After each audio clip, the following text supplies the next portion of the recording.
जाति व्यवस्था लागू करके तोड़ा है, फिर जाति में और उपजातियां बना करके तोड़ा है।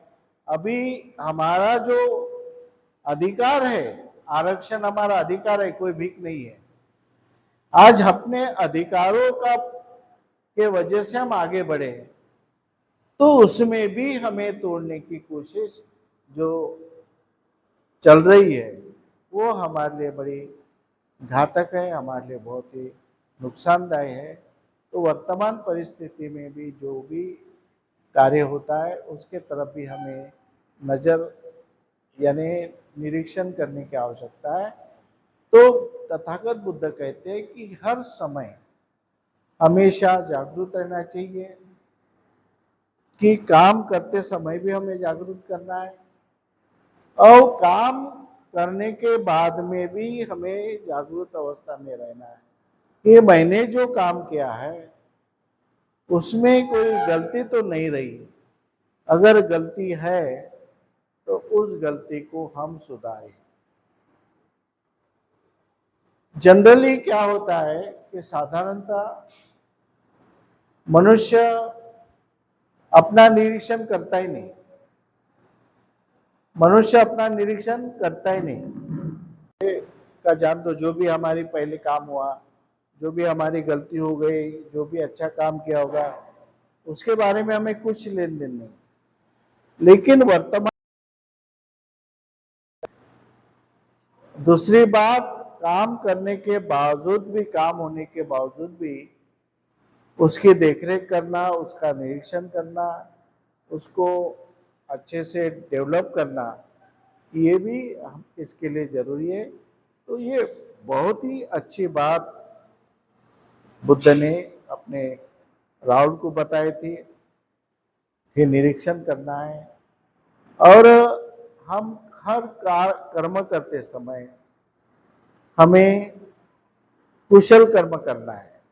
कुशल कर्म करना है कि कुशल कर्म का मतलब जो है उसमें हमारा भी भला हो और दूसरे का भी भला हो, दूसरे का कल्याण हो, उसके साथ हमारा भी कल्याण हो। बुद्ध ने या बाबा साहब ने ये कभी नहीं कहा कि तुम अपना नुकसान करके सिर्फ दूसरे का भला करो, ऐसा नहीं कहा। उन्होंने कहा कि तुम्हारे दिमाग में ये बात चलना चाहिए कि मैं दूसरे लोगों का भला कैसे करूं। जब हम दूसरे लोगों का भला करना चाहते हैं तो हमारा जो कैरेक्टर है, चरित्र है, वो चरित्र अपने आप डेवलप हो जाता है।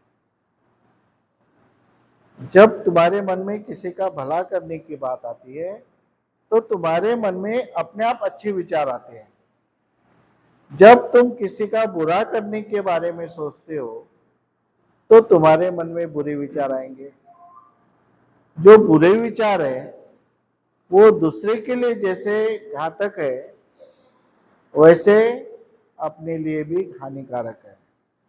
इसलिए बाबा साहब ने बताया कि हमेशा जो कुशल कर्म करो, यानी दूसरे का कल्याण करो, उसके साथ में अपना भी कल्याण करो। जब दोनों का कल्याण होता है तो उसको कुशल कर्म कहते हैं। कुशल कर्म का जो व्याख्या है, डेफिनेशन जो व्याख्या है वो कि दूसरे के कल्याण के साथ में अपना भी कल्याण करना, दोनों का भी कल्याण करना और किसी का भी अन्याय अत्याचार न सहना, किसी का भी अन्याय अत्याचार सहन न करना, इसको कहते हैं कुशल कर्म। कुशल कर्म की व्याख्या समझ में आ गई। और अकुशल कर्म यानी क्या होता है, उसके अपोजिट, उसके विरुद्ध में होगा। अकुशल कर्म यानी सिर्फ अपना ही कल्याण करना, दूसरे का नुकसान करना या फिर दोनों का नुकसान करना, या फिर जो अकुशल कर्म है उसमें सबकी हानि होती है, दोनों की हानि होती है, अपने भी हानि होती है, दूसरे की भी हानि होती है।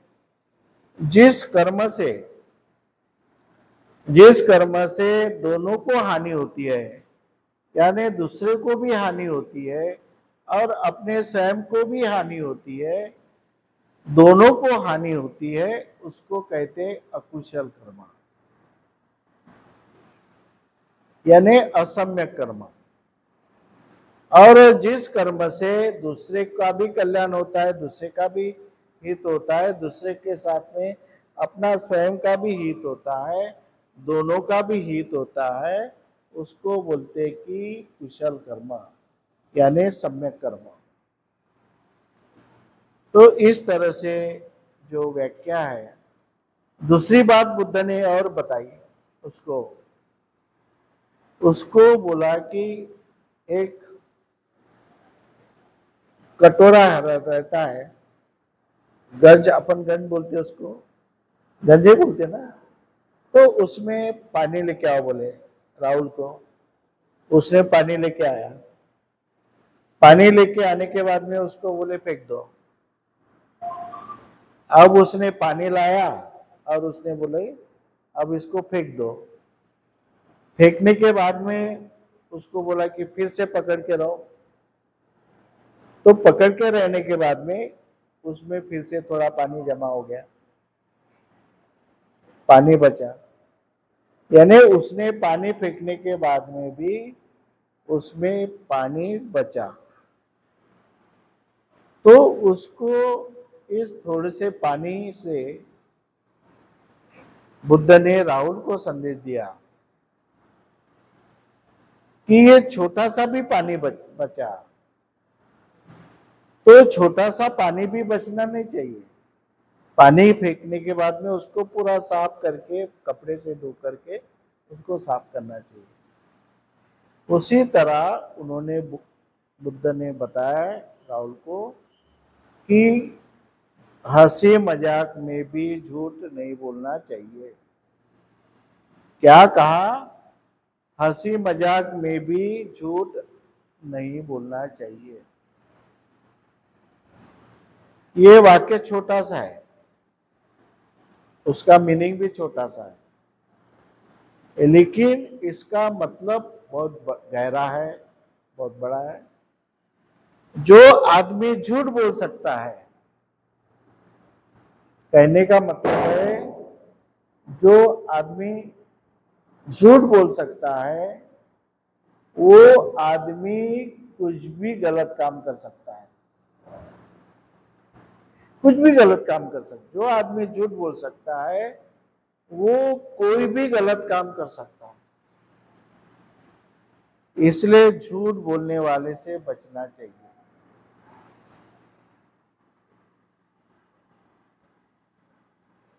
हर समय वो कोई भी गलत काम कर सकता है जो झूठ बोलता है। तो आज जो शासन में क्या जो चल रहा है, ज्यादा झूठ बोलने वाले की चलती रही। जो आदमी ज्यादा झूठ बोलता है वो कोई भी गलत काम कर सकता है, उसके लिए कोई ये नहीं, परवाह नहीं वो कि ये काम नहीं कर सकेगा। वो कुछ भी कर सकता है, कुछ भी कर सकता है। जो झूठ बोल सकता है वो कुछ भी कर सकता है। इसलिए बुद्ध ने राहुल को बोला कि हंसी मजाक में भी झूठ नहीं बोलना चाहिए। अगर हम सत्य बोले, सत्य जीवन जिए, सत्य के राह पर चले, तो उससे कितना फायदा होता है? बहुत ज्यादा फायदा होगा।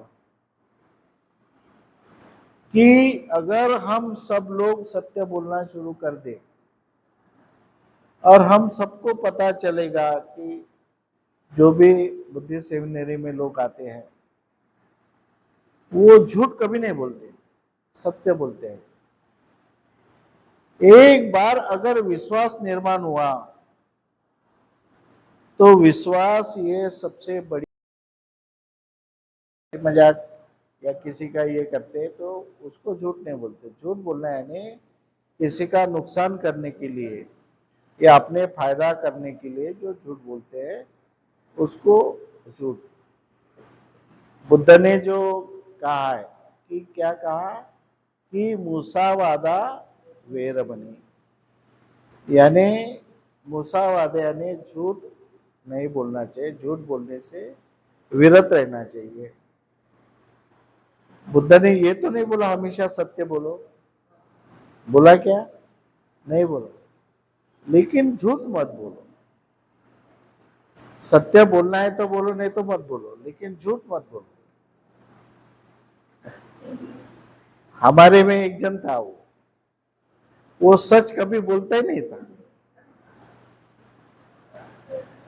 जो अभी गया ना यहां से, वो सच कभी बोलता ही नहीं था। उसने जिंदगी में कभी सच नहीं बोला, हर समय झूठ, हर समय झूठ, हर समय झूठ। तो ये बुद्ध ने ये क्या शिक्षा दी कि झूठ नहीं बोलना चाहिए। अगर हम 25 लोगों में भी अगर हम निर्णय ले ले, 25 लोगों में भी हम संकल्प ले ले कि हम आपस में कभी किसी से झूठ व्यवहार नहीं करेंगे, झूठ नहीं बोलेंगे, तो आज हम 25 लोगों का भी इतना डेवलपमेंट हो सकता है कि कुछ पूछो मत। हमने वो प्रयोग किए हैं, उसके बारे में प्रयोग किए हैं, उसके बारे में। जैसे चावल लेने का है, हमने स्टाइल ये मत उसमें रिकॉर्ड मत करना, ये हमने ट्रायल किए कि जो किसान है उनके पास से जो दलाल लोग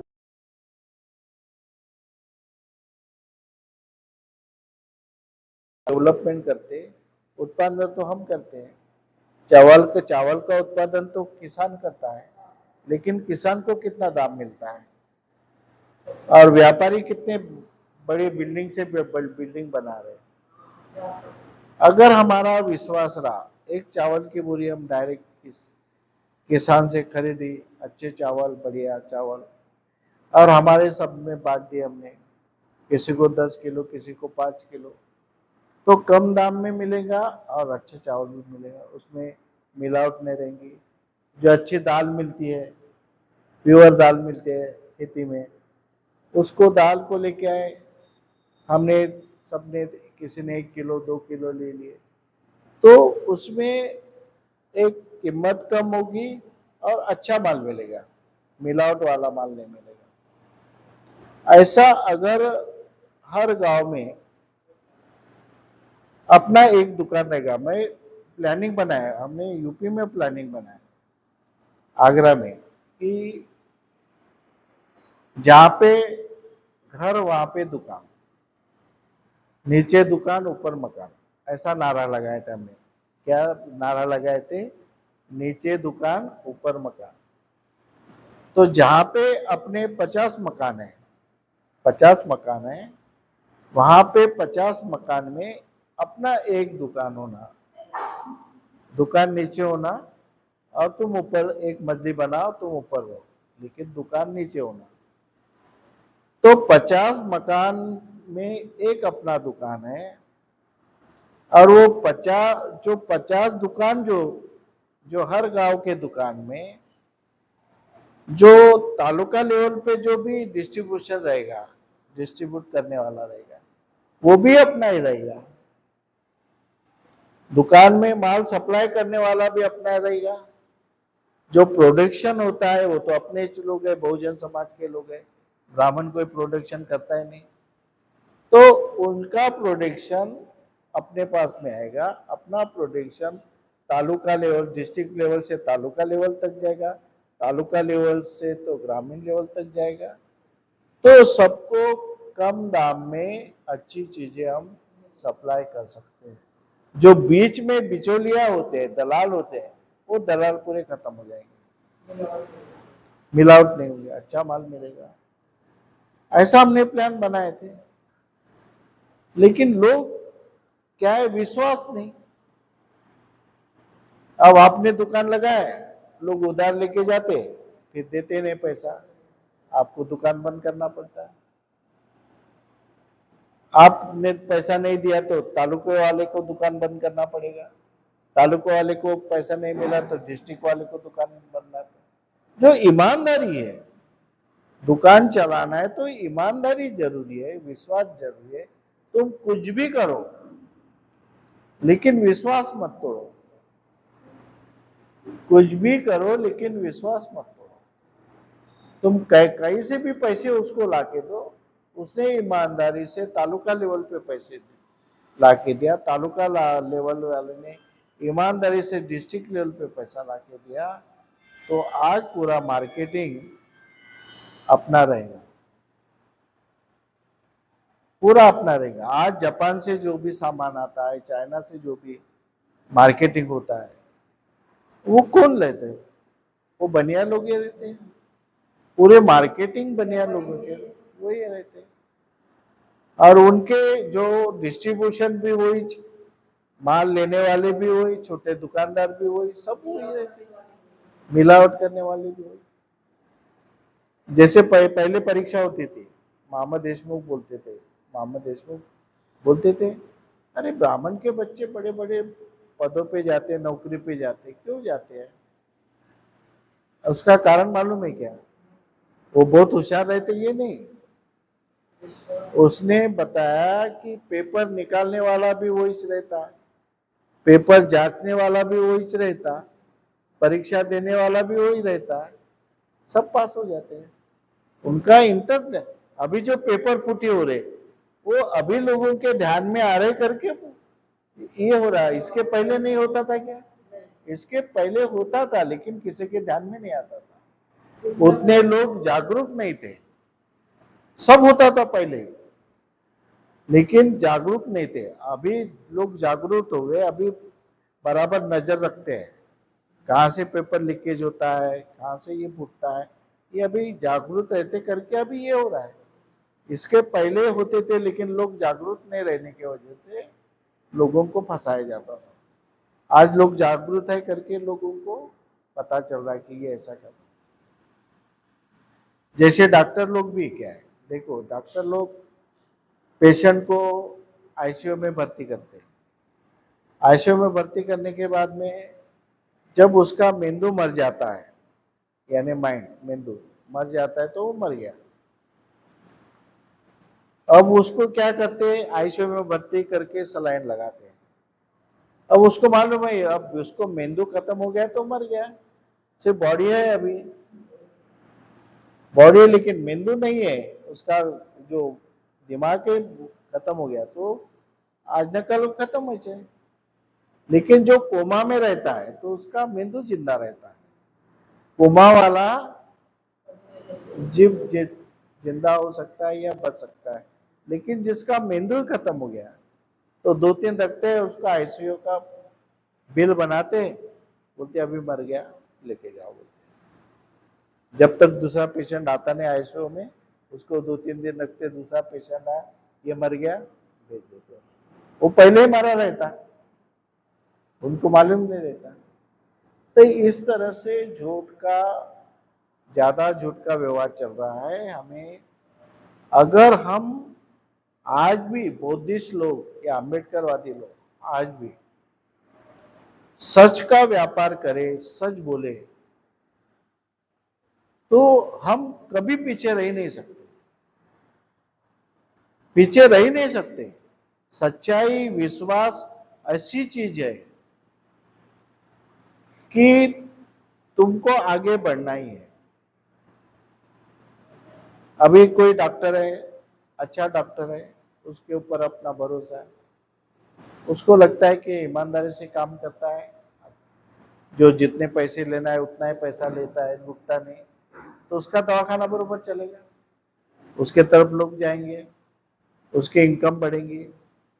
तो ये तथागत बुद्ध ने बोला कि झूठ कभी बोलना नहीं चाहिए। अगर हमने झूठ बोलना छोड़ दिया, अगर आपस में हमारा विश्वास इतना बढ़ गया कि हमने देखे ये स्थिति आई थी, हमारे समाज में ये स्थिति पहले थी। बाबा साहब अंबेडकर ने जब धर्मांतर किया तब ये स्थिति थी, हम इस स्थिति से गुजर गए हैं। ऐसी स्थिति थी जब बाबा साहब ने जिस समय 1956 को धम्म दीक्षा ली तो हमारे समाज में इतनी क्रांति बढ़ गई कि हमारा समाज का आदमी कभी झूठ नहीं बोलता था, कभी चोरी नहीं करता था। छोटे से बच्चे ने भी चोरी की तो उसको समाज की मीटिंग में बुलाते थे और उसको समाज में खड़ा रहना पड़ता था कि तूने उसके यहाँ की चोरी की, छोटी सी भी चोरी की तो भी। यानी हमारा समाज पूरे पंचशील का पालन करता था। लेकिन धीरे धीरे धीरे धीरे सिस्टम बदल गई। अभी तो झूठ बोलने वाला की संख्या ज्यादा बढ़ गई। और सबसे ज्यादा झूठ बोलने वाले की संख्या किसमें? सबसे ज्यादा झूठ बोलने वाले की संख्या चिवरधारी में है। चिवरधारी में सबसे ज्यादा झूठ बोलने वाले जो बुआ है, बाबा है, जो तंत्र मंत्र करने वाले जो है, पुरोहित वर्ग है, ये सबसे ज्यादा झूठ बोलते हैं। उनकी सबसे ज्यादा झूठ बोलने वाले की संख्या वो है कि जो हमेशा ये करते हैं।